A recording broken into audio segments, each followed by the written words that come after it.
और दूसरी चीज जो आपने एक चीज कही उस पे मैं आपको बोलना चाहूंगा कि इस्लाम आया ही इसलिए है, उसकी एक बुनियादी वजह यह भी है कि औरतों का इस्तेमाल किस तरीके से ज्यादा किया जाए। आपने अभी कहा ना कि क्या औरतों पे उतरा है, औरतों के लिए उतरा है? नहीं, औरतों के लिए नहीं उतरा है, इसलिए उतरा है कि औरतों का मैक्सिमम फायदा उठाया जाए इसके जरिए से। तो ये वजह है कि आप देखेंगे कि इस तरीके की बातें जो है वो करते हैं और महिलाओं की इज्जत को पामाल करते हैं, उसके स्टेटस को नीचा करते हैं। तो ये तो इस्लाम का हिस्सा रहा है हमेशा से, पहले से। रसूलुल्लाह की खुद एक हदीस है और बार बार हमने बताया हुआ है हजरत जैनब के बारे में कि मार्केट में यानी रास्ते में रसूलुल्लाह ने एक फीमेल को देखा और he was excited, he was so excited that he has to go to Zainab. और वो लेदर बुन रही थी, तभी का तभी उनके साथ जो है वो हम बिस्तरी मुबारक बेस्ट रोल मॉडल साहब ने की। और उसके बाद क्या कहा कि औरतें शैतान की शक्ल में आती है। तो अब अब आप देखिए कि भाई फीमेल को देख के एक्साइट आप हो रहे हो और डाल दिया फीमेल के ऊपर। तो ये चीज जो है, ये तरीका जो है वो सारा का सारा बेस्ट रोल मॉडल जी से हमें मिलता है। Nazia ji, coming back to the actual topic, बहुत सारे डिस्कशन हमने कर लिया। तो असल जो आज की जो रिक्वायरमेंट है, और एक हमने स्टार्टिंग में एक स्ट्रीम भी की थी, प्यू रिसर्च का हवाला भी दिया था, जिसके मुताबिक तकरीबन 1 करोड़ 20 लाख मुसलमानों ने इस्लाम छोड़ दिया है। और हर किसी को पता है, ये हर किसी को। आप सोचिए कि बड़े मंच पर बैठकर अगर जिनके इतने बड़े बड़े कॉन्टैक्ट्स है, अगर वो कांपते हैं रेफरेंस के साथ, यानी रेफरेंस देकर भी अपनी बात रखने के लिए। जैसे कि मैं जयपुर डायलॉग समिट में गया था और मैंने जब वहां पे खुल के बात की, तो वहां पे आनंद जी ने कहा कि भाई अपना नहीं तो हमारे बारे में सोचो, बाकी जो बैठे हैं हमारा गला भी कट जाएगा। और फिर नुपुर जे शर्मा जी ने कहा कि भाई आपने जो बात कही है हजरत आयशा को लेके, मैं रिपीट नहीं कर सकती क्योंकि मुझे ऐसी ही धमकियां आती है। तो अगर इतने बड़े, और नुपुर शर्मा जी के साथ क्या हुआ ये तो पूरी दुनिया ने देखा। अगर इतने बड़े बड़े लोगों के दिलों में इतना खौफ, इतना डर है मेजॉरिटी में रहते हुए, तो हम जैसे लल्लू पंजू लोग, यानी मैं आपकी बात नहीं कर रहा हूं, मेरी कर रहा हूं, मेरे जैसे जो लल्लू पंजू छोटे मोटे लोग हैं और कई सारे लोग जो इस्लाम छोड़ चुके हैं, उनका क्या, उनकी सिक्योरिटी का क्या? क्या गवर्नमेंट, और ऑब्वियसली जाहिर मतलब जाहिर सी बात है कि गवर्नमेंट को इन सारी चीजों का पता तो होगा ही, तो भाई वो खामोश क्यों है? वो कब बोलेंगे? कब हम जैसे लोगों को सिक्योरिटी प्रोवाइड करने का कुछ स्पेशल लॉ, प्रोटेक्शन लॉ, जिस तरीके से, मैं एक एग्जांपल देना चाहूंगा और उसके बाद मैं आपसे ही कहूंगा कि आप क्या कहना चाहती है इस सारी चीजों में, डिस्क्रिप्शन में हम जानेंगे। जैसे मिसाल के तौर पे ये जो जातिवाद का चीज हमने देखा था कि कई सारे लोग इसमें इन्वॉल्व थे, छोटी जाति या फिर क्या कहते हैं उसको, डिस्क्रिमिनेट करना। तो उनके लिए स्पेशल लॉज लाए गए और इतना स्ट्रिक्ट लॉ लाया गया कि अगर कोई उनको वो स्पेसिफिक वर्ड्स भी इस्तेमाल कर ले, मैं इस्तेमाल नहीं करना चाहता वो वर्ड, अगर वो स्पेसिफिक वर्ड भी इस्तेमाल कर ले तो उनपे केस हो जाएगा। और हमने देखा है कि बड़े बड़े सेलिब्रिटी, अगर उनके मुंह से वो वर्ड निकला है तो उनको बाद में पब्लिक में आके माफी मांगने पड़ी कि भाई गलती से फ्लो में ये वर्ड निकल गया था, हमने जानबूझ के नहीं बोला। तो वो लॉ होने के वजह से तो आज लोग जो है वो स्पेसिफिक वर्ड्स नहीं इस्तेमाल करते हैं, इतना उनके लिए प्रोटेक्शन का ख्याल रखा गया। तो क्या ये चीज इस तरीके के, क्योंकि देखिए जाहिर सी बात है, हर किसी को बोलने का हक है, हर किसी को जीने का हक है, हर किसी को अपनी अपनी आइडियोलॉजी फॉलो करने का हक है, ये तो जनरल सेंस में तो सबके लिए है। लेकिन जनरल सेंस के बावजूद उन लोगों के लिए अलग से लॉज लाए गए।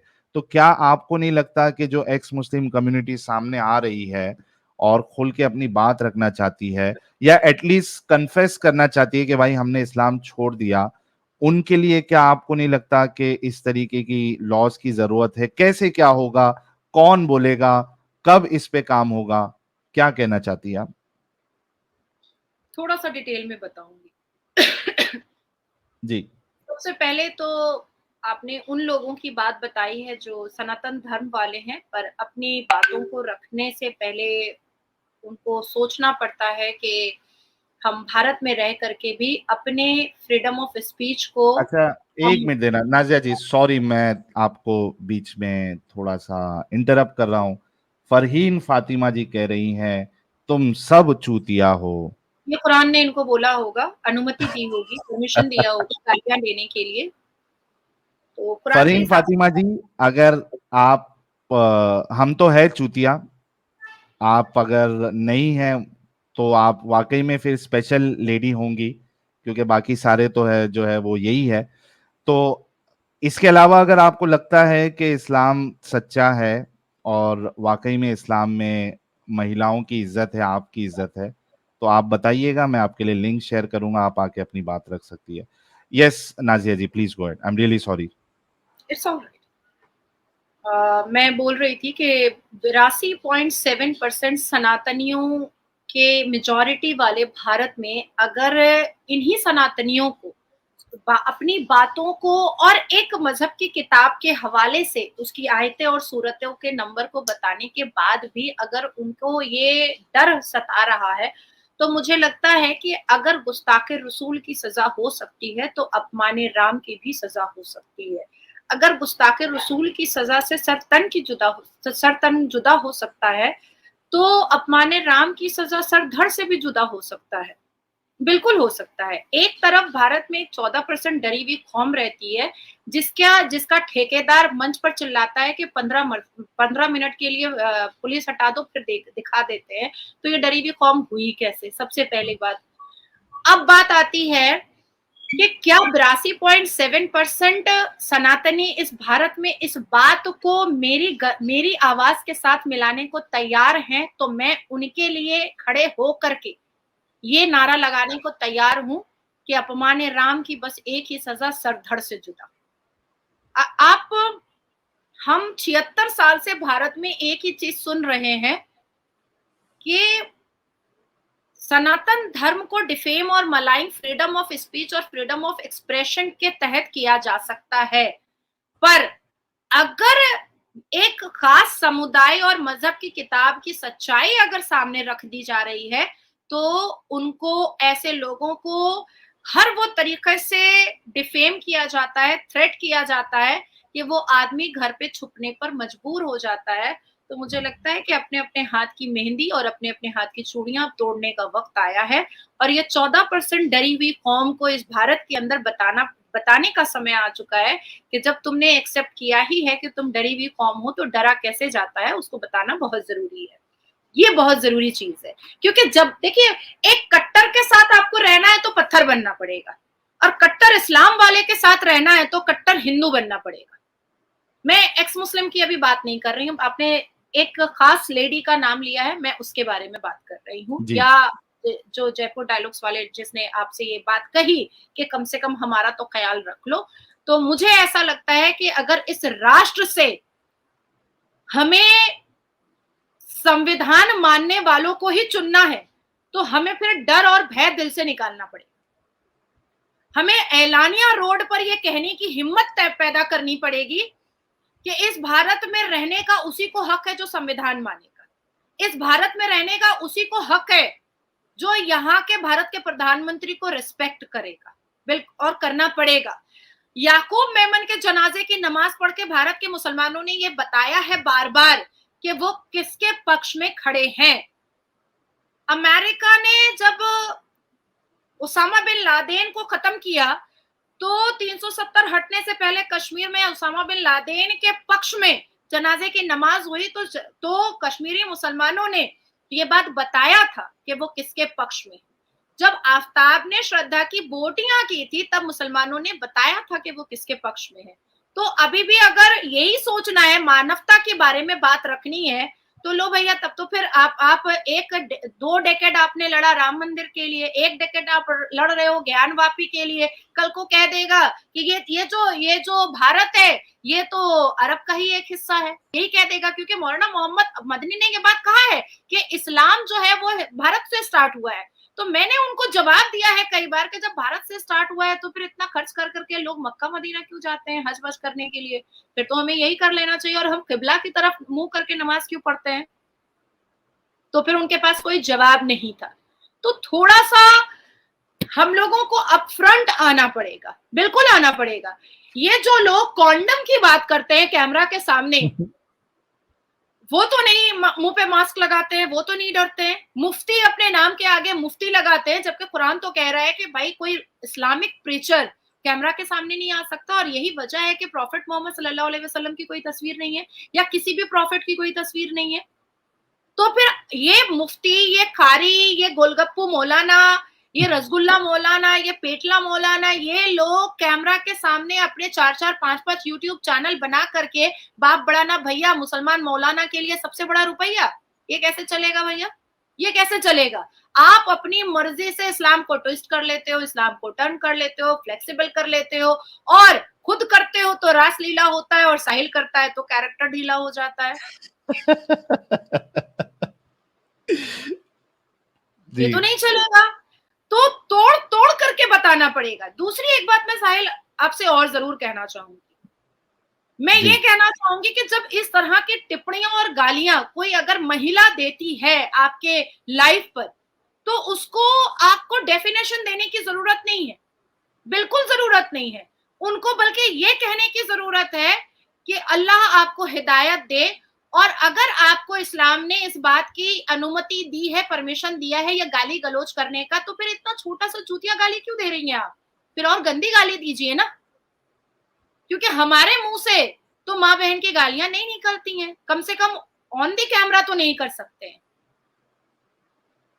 ये तो नहीं कर सकते। हाँ, रही बात के रोड पर अगर कोई मुसलमान मेरे से भिड़े तो मैं उसकी नानी याद दिला दूं बहुत अच्छा से। मैं वाह मीठी वाह वाह। जानती भी हूँ, और कड़वे से कड़वा भी बोलना जानती हूँ, और ऐसी गालियां भी जानती हूँ कि कान से खून निकल जाए। हा, शेरनी है, शेरनी नाजिया जी, शेरनी।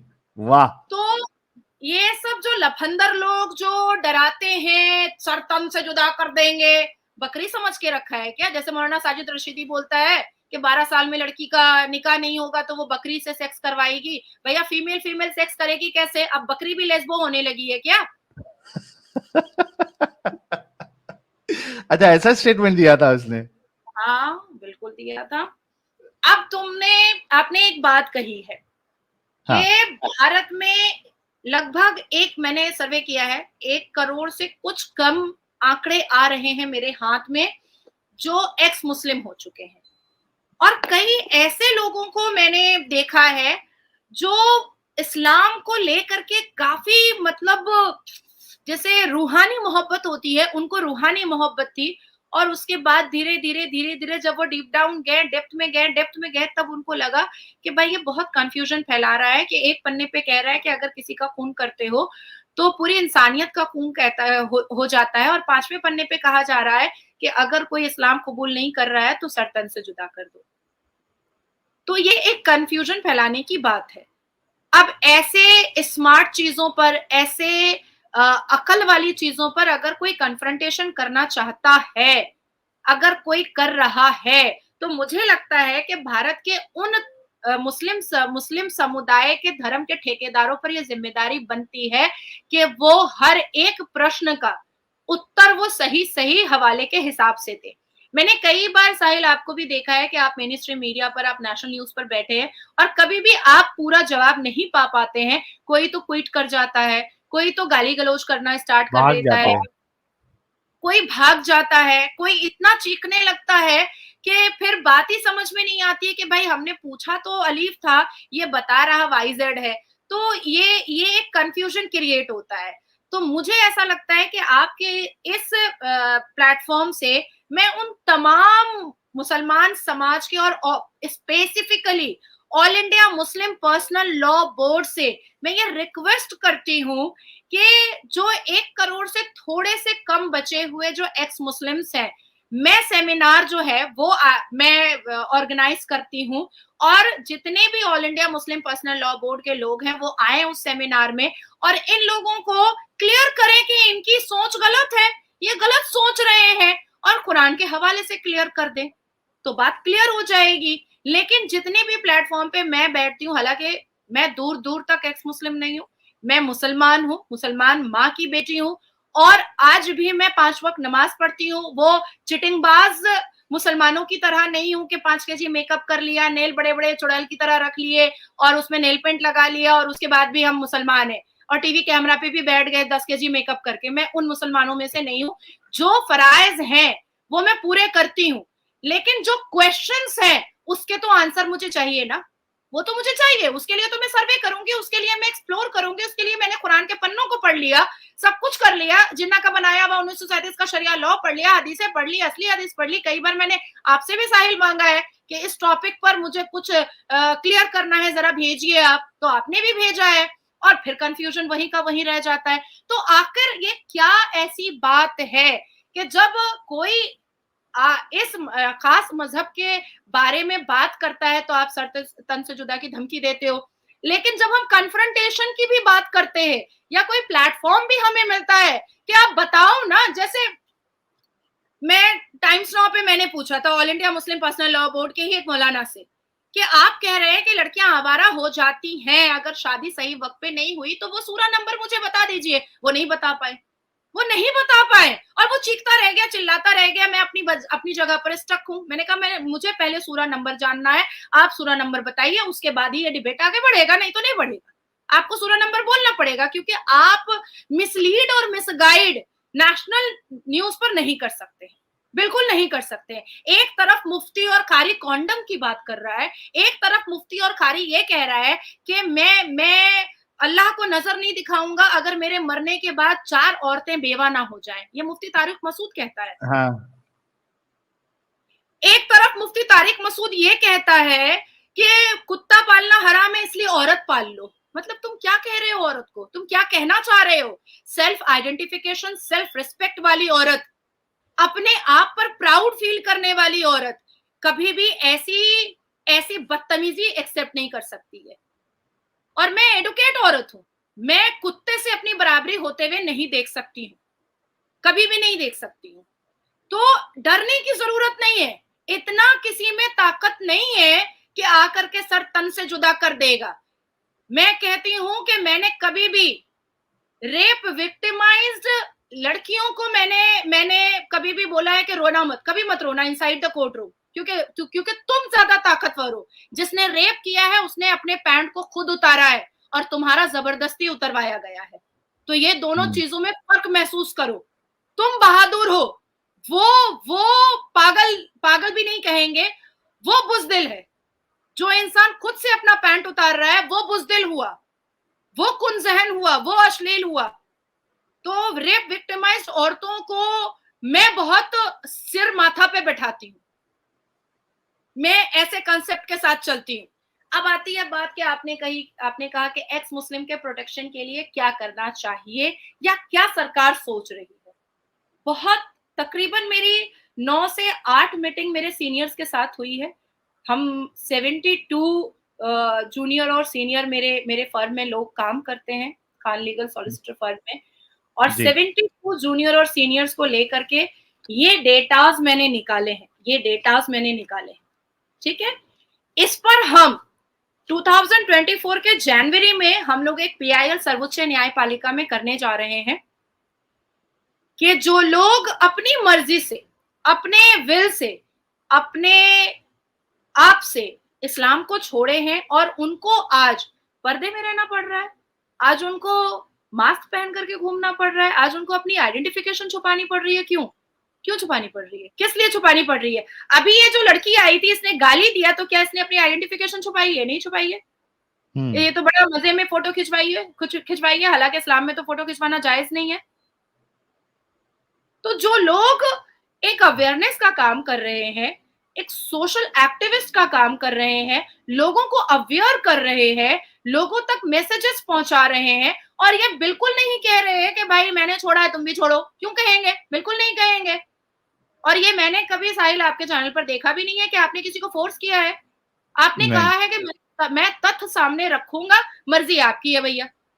आप तथ्य सामने रखते हैं, सामने वाले के मुंह में जुबान नहीं होती है, जवाब नहीं होती है, वो कह देता है कि भैया अब हम छोड़ रहे हैं, तो वो उनकी अपनी मर्जी होती है। आप मेरे सामने 1 करोड़ तथ्य रख दो, मैं नहीं छोड़ूंगी इस्लाम। आप हम्म। मेरे सामने पूरे कुरान की किताब को, पूरे मजहब की किताब को आप खोल के रख दो, मैं समझ रही हूँ कि बहुत सारे कंफ्यूजन है, लेकिन मैं नहीं छोड़ूंगी, मैं नहीं छोड़ूंगी, ये मेरी मर्जी है, ये मेरा जिद है, ये मेरी जिद है। तो ऐसे लोग जो एज एन एक्टिविस्ट इस भारत में काम कर रहे हैं, और जिनकी एक बहुत बड़ी मेजॉरिटी बन चुकी है, ऐसा नहीं है कि मेजॉरिटी नहीं बनी है, एक बहुत बड़ी मेजॉरिटी बन चुकी है। इस मेजॉरिटी के लिए मैं और मेरी पूरी टीम 2024 में सर्वोच्च न्यायपालिका में आपके प्रोटेक्शन के लिए, आप जैसे एक्स मुस्लिम्स के प्रोटेक्शन के लिए मैं अपनी याचिका दायर कर रही हूँ। और मुझे सरकार से पूरी उम्मीद है कि जिस तरह से सरकार ने 3 तलाक के वक्त में, तब मेरी उम्र भी बहुत कम थी और उस वक्त मैंने ये बीड़ा उठा लिया था, तो उसी तरीके से केंद्र की सरकार से मेरी उम्मीद है और मेरा भरोसा है कि आप लोगों के प्रोटेक्शन के लिए जरूर केंद्र की सरकार मेरा साथ देगी, मेरे मेरे आवाज में जरूर आवाज मिलाएगी, और कुछ ऐसे ऐसे बिल पास होने चाहिए, कुछ ऐसे अमेंडमेंट्स होने चाहिए पार्लियामेंट के अंदर से, और दोबारा भारत के प्रधानमंत्री श्री नरेंद्र दामोदर दास मोदी जी के ओथ लेने के बाद पहले संसद में ऐसा एक बिल पास होना चाहिए जिसमें यह साफ क्रिस्टल क्लियर किया जाए कि अगर कोई इस्लाम अपने आप अपनी मर्जी से छोड़ रहा है, तो उसको अगर कोई कुछ क्षति पहुंचाता है या कुछ हार्म करता है या उसको गालियां देता है, तो उसके ऊपर धाराएं लगेंगी और उसको जेल की सजा होगी।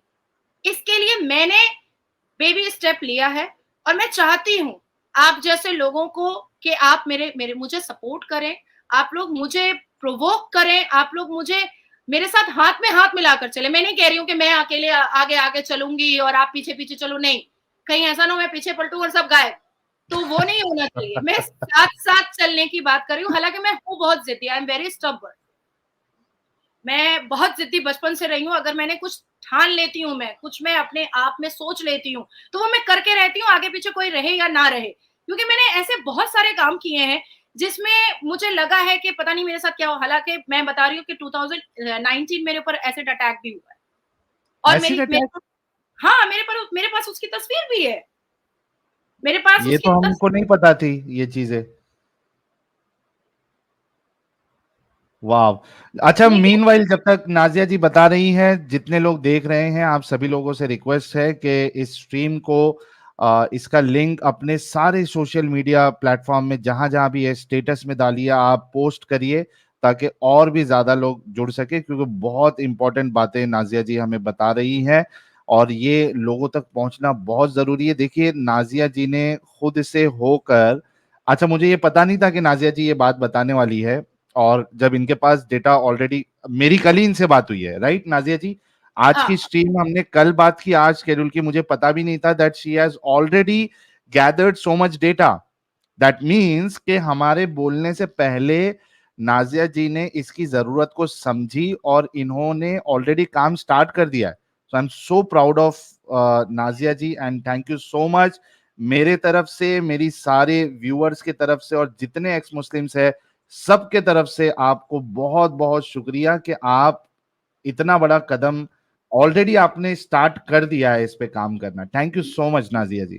Thank you. मैंने वो एसिड अटैक वाली तस्वीर जो है वो जी। मैंने आपको भेज दी है, आप स्क्रीन पे ही डाल दीजिए ताकि सब कोई देख सके। ओ हो,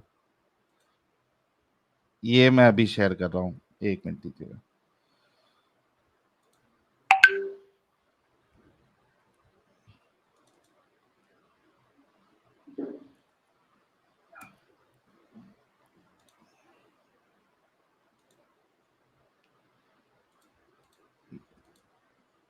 ये आ गई स्क्रीन पे। और तब भी मैं डरी नहीं, इवन मैं और वोकल हुई, मैंने और अपने स्टेप को आगे किया, मैं और अपफ्रंट हुई। तो ये कभी का वाकया है नाज़िया जी? ये 2019? 2019 का है। अगर मैंने अपने पर्स से, मैं गाड़ी में फ्रंट सीट पर बैठी हुई थी, अगर मैंने अपने अपने तुरंत अपने पर्स को उठा करके अपने चेहरे पे नहीं लगाया होता, तो शायद वाक़ई में वो जहादनों की वज़ह से मुझे प्लास्टिक सर्जरी करानी ही पड़ती। पर अल्लाह का बहुत-बहुत शुक्र है, माँ-बाप की दुआ है कि 2-3 ड्रॉप्स ही मेरे फेस पर आ पाए थे। It's very sad. और इसके बावजूद अगर आप इतनी हिम्मत से डटी हुई है, दैट शोज कि कितनी ज्यादा करेजियस आप है, हिम्मत वाली है। और जो आपने कहा था जिद्दी वर्ड, तो इससे समझ में आ रहा है कि जो ठान लिया आपने, तो वो एक जिद बन जाती है आपकी और उसको आप पूरा करके रहती है। So that is really amazing.